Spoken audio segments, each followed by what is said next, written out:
朱古力兔，我今日介紹呢3本其中一本，你可以一次過買3冊㗎，可以買到㗎。我今日就係介紹其中一個入邊嘅內容有啲乜嘢啦。我今日就係介紹呢一本呢有好多版嘅啦，目錄。不過呢啲就有少少嗰啲呢啲好似漫畫，但係又好似可以學到嘢咁樣。我今日介紹其中一個係叫做半途而廢。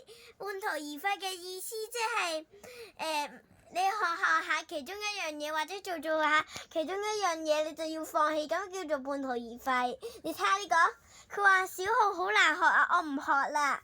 米小圈，你唔可以半途而廢啊！我畫得好難睇啊，我唔畫啦。學畫畫唔可以半途而廢啊！題目好難啊，我唔寫啦。讀書唔可以半途而廢啊！我真係失敗啊！